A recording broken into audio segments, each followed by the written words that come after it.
Namaskar. Today we'll study seborrheic dermatitis. So here two words are there, seborrheic and dermatitis. And dermatitis again, derma and itis. Wherever itis is there, it is inflammation. And derma is your skin, so inflammation of skin. Seborrheic, the sebaceous gland is involved. So the places which are rich in sebaceous glands, that is your scalp, face, trunk, are affected. And seborrheic dermatitis, the commonest occurrence is your dandruff. Dandruff is the common form of your seborrheic dermatitis.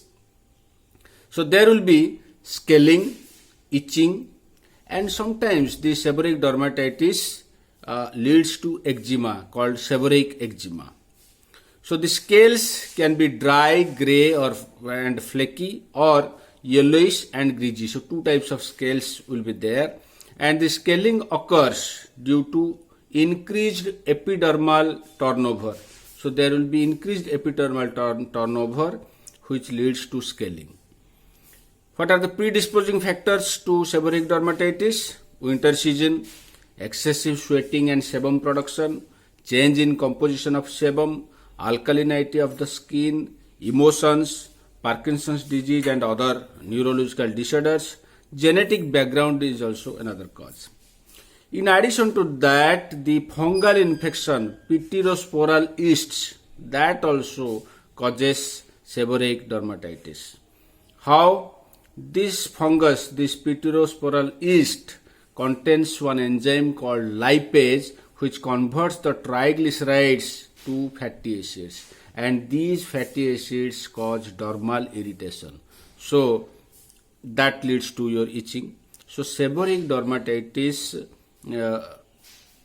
is associated with your scaling, and there is itching, and all these occurs because of your increased epidermal turnover, pityrosporal yeast, fungal infection, and inflammation. So we can use drugs which can decrease this epidermal turnover by use of cytostatic agents, so which will inhibit your cell division, and antifungal agents we can give, or we can give anti-inflammatory drugs. So now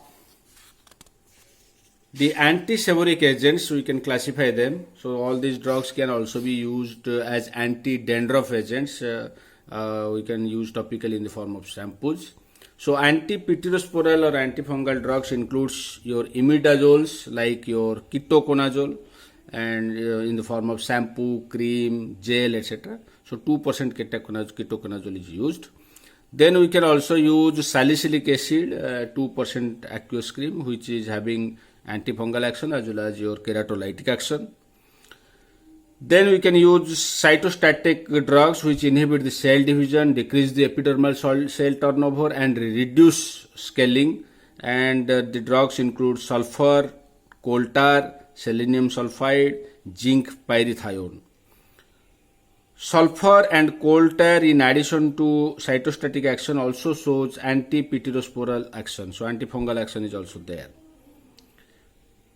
Coal tar, in addition to cytostatic and anti-pityrosporal action, also possesses anti-inflammatory action. So coal tar has three properties: antifungal, cytostatic, and anti-inflammatory action. Selenium sulfide 2.5% suspension is used in the form of shampoo. Zinc pyrithione 1% is used in the form of shampoo. Then we can use anti-inflammatory drugs like your corticosteroids, for example, hydrocortisone 1% can be used.